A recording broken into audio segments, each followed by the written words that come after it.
வணக்கம் அன்பர்களே, உங்களை மீண்டும் சந்திப்பதில் பெருமகிழ்ச்சி அடைகிறேன். இந்த புதிய வருட பிறப்பு என்கிற சித்திரை மாத பலனை பார்க்க போகிறோம். இந்த சித்திரை மாதத்தில் ஸ்பெஷல் அப்படின்னாக்கா சூரியன் உச்சத்தில் வந்து உட்கார்வார். மேஷராசியிலே அவர் தன்னுடைய வலிமையை காட்டுவார். காலச்சக்கர புருஷத்தின் முதல் ராசி இல்லையா, அங்கே தன் வலிமையை காட்டக்கூடிய இடம். அது மட்டுமல்ல, காலச்சக்கர புருஷத்தின் 11வது இடத்துல சதய நட்சத்திரத்திலே சந்திர பகவான் அமர்கிறார். ஸோ அப்போ லாபத்துக்கு கொடுக்கக்கூடிய சூழ்நிலையும் காட்டுகிறது அப்படின்ருக்கு. கிரகங்கள் மூமெண்டெல்லாம் பார்க்கும்போது சுக்கிரன் சூரியன் சேர்ந்து மேஷராசியில் அமர்வார்கள்.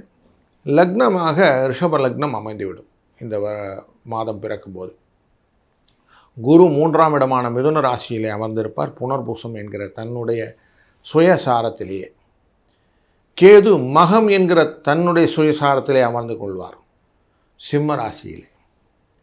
ராகு பகவான் சதயம் என்கிற தன்னுடைய சுயசாரத்திலே அமர்ந்து கொள்கிறார். சந்திர பகவானும் சதயம் என்கிற சாரத்திலே வந்து அமர்கிறார்.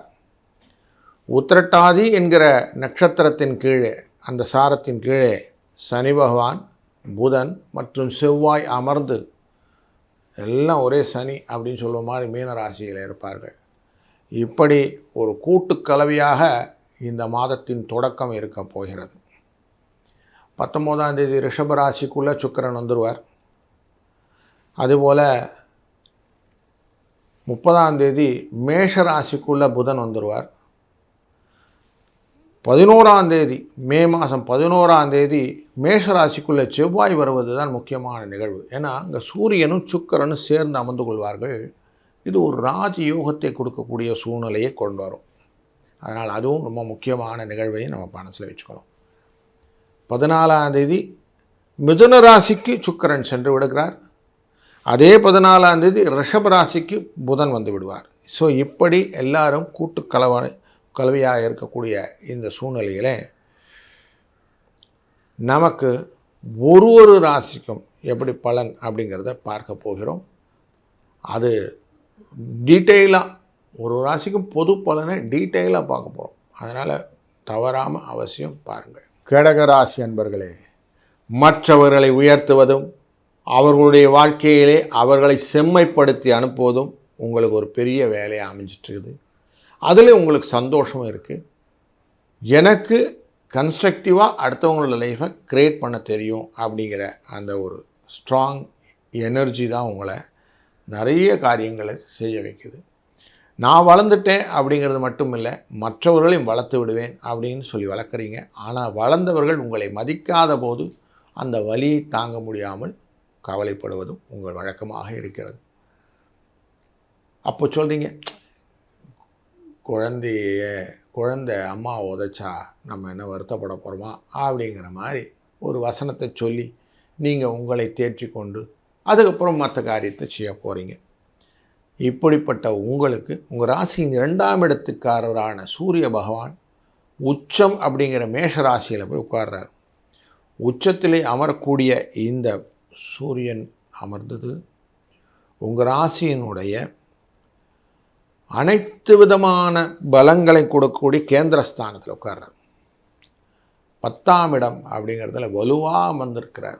இந்த வலுவாக அமர்ந்த உடனே தன லாபம் கிடைக்கும்.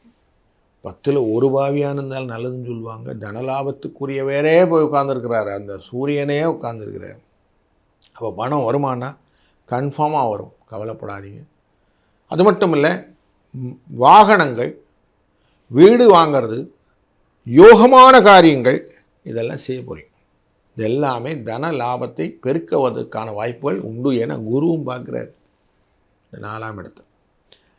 துலா ராசியை பார்த்து கொண்டிருக்கிற இந்த காலகட்டங்கள் உங்களுக்கு உங்கள் வாய்ப்புகளை அதிகப்படுத்தி கொடுக்குறார். நிறைய லைஃப் ஸ்டைல் மாறும். குரு 12ஆம் இடத்திலிருந்து இந்த 4ஆம் இடம் மற்றும் உங்களுடைய ராசியினுடைய 6ஆம் இடம், உங்கள் ராசியினுடைய 8ஆம் இடம் இதெல்லாம் பார்க்கறதுனால வெளி உறவுகள் எல்லாம் நிறைய நடக்கும். வெளிநாட்டுக்களெல்லாம் போயிட்டு வர்றதுக்கான பயணங்கள் எல்லாம் கிடைக்கும். பயணங்கள் மூலியமாக சில ஆதாயங்களையும் பெறக்கூடிய சூழ்நிலை 4, 8 அப்படிங்கிறதுலாம் அப்படிப்பட்ட விஷயங்கள் கொடுக்குது. ஆனாலும் கொஞ்சம் ஹெல்த்தில் இஷ்யூவை கொஞ்சம் கேர்ஃபுல்லாக பார்த்துக்கிடுங்க. ரொம்ப அலையிறதுனால உடல் வலி, உடல் உபாதைகள் வருவதற்கு வாய்ப்புகள் உண்டு. அதே மாதிரி வச்சுக்கோங்க. மே 11 செவ்வாய் ஆனவர் சூரியனுடன் சேர்ந்து அமர்ந்துகிறார். செவ்வாய் சூரியனுடன் அமர்ந்து கொள்ளக்கூடிய இந்த 10ஆம் இடமானது பண விரயத்தை ஏற்படுத்தும். பைசா நிறைய செலவாகும். விடாமல் பயணங்கள் நிறைய இருக்கும். அதனால் பண விரயங்களும் உண்டாகும். கொஞ்சம் அதை மட்டும் கேர்ஃபுல்லாக இருந்துக்கிட்டால் நல்லது. இந்த ஏப்ரல் மாதத்திலே 19ஆம் தேதி அன்று அக்ஷய திருதியை அப்படின்னு வரும். அந்த அக்ஷய திருதியை அன்று நார்மலாக எல்லோரும் கோல்டு வாங்க போவாங்க. நீங்கள் என்ன பண்ணுங்கள், இந்த பறவைகள் விலங்குகளுக்கெல்லாம் உணவு கொடுங்க. பறவைகளுக்கெல்லாம் ஒரு நீர் கப்பெல்லாம் வச்சு தண்ணி அதுங்களுக்கு கொடுக்கறது. அதே மாதிரி மாடு மற்ற நாய் போன்ற விலங்குகளுக்கெல்லாம் உணவு கொடுப்பது, இது நல்ல ஒரு பலனை கொடுக்கும். இந்த 4 கால் பிராணி அப்படின்னு சொல்லுவோம். இதுங்களெல்லாம் கொடுக்க உங்களுக்கான வசதி வாய்ப்புகள் ஜாஸ்தியாகும். உடல் ஆரோக்கியத்திலே நல்ல முன்னேற்றம் கிடைக்கும். வீட்டில் நிறைய கல்யாணம்லாம் ஆகலை சார், நிறைய தடையாயிட்டுருக்குது அப்படிங்கிறவங்களுக்கு வரப்பிரசாதம் இந்த 28ஆம் தேதி ஏப்ரல் அன்று கிடைக்கிற மீனாட்சி திருக்கல்யாணம் மதுரையில். அந்த நாளிலே அவசியம் இந்த கல்யாணம் ஆகாத பெண்களுக்கு நீங்கள் உங்களால் இயன்ற உதவிகளை செய்யும்போது அதுவும் பலனாக மாறி உங்களுக்கு இந்த கல்யாண பிராப்தியை அதிகமாக ஏற்படுத்தி கொடுக்கும். அதனால் அதையும் மைண்டில் வச்சுக்கிட்டு செய்யுங்க. இந்த மாதத்தில் எதிரிகள் உங்களை பார்த்து பயப்பட போகிறாங்க. டெஃபினட்டாக அவங்களுக்கு ஒரு பீதியை கொடுக்கக்கூடிய சூழ்நிலை உண்டு. கொடுத்த கடன் திரும்பி வந்துடும். உங்களுக்கான வழக்குகள் எதனா இருந்ததுன்னா சாதக தீர்ப்பை எதிர்நோக்கலாம்.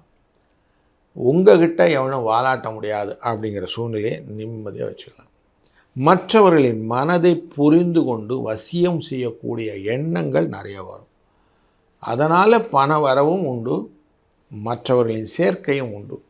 உறவுகளே அரவணைத்து செல்லக்கூடிய எண்ண ஓட்டங்கள்னாலே குடும்பம் தொடர்பான முடிவுகள் உங்கள் கையில் நிற்கும்.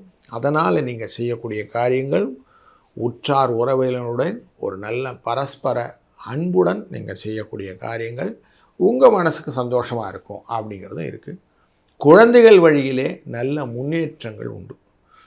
மே 11க்கு அப்புறம் நீங்கள் எதிர்பார்த்த ரிசல்ட்டெல்லாம் நல்லபடியாக இருக்கும்.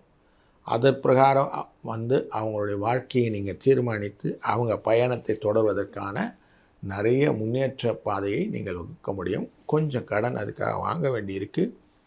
வியாபாரத்தில் இருக்கவங்களும் கொஞ்சம் சக வியாபாரிகளும் கொஞ்சம் அனுசரித்து போகிறது நல்லது. அவங்களுடைய டிஸ்டன்ஸை கரெக்டாக மெயின்டைன் பண்ணிட்டீங்கன்னா உங்களுக்கு அவங்கள சக்ஸஸ் ஸ்டோரியை கொடுப்பாங்க. லாபம் பெருசாக இருக்கும். தொழிலும் நல்லாயிருக்கும். விருத்தியான விஷயங்கள் நிறைய இருக்குது. அதனால் இந்த மாதம் உங்களுக்கு தீர்மானமாக நிறைய முடிவுகளையும் நல்ல முயற்சியின் பலனையும் நீங்கள் மனம் போல மாங்கல்யம்னு வாங்க, அப்படி மனசில் என்ன நினச்சிங்களோ அதை நிறைவாக செய்யக்கூடிய அந்த ஒரு காரிய கட்டங்களும் இந்த மாதத்திலே உண்டு. அதனால் நல்லது நடக்கும். நல்லதே நடக்கட்டும். வாழ்க வளத்துடன்.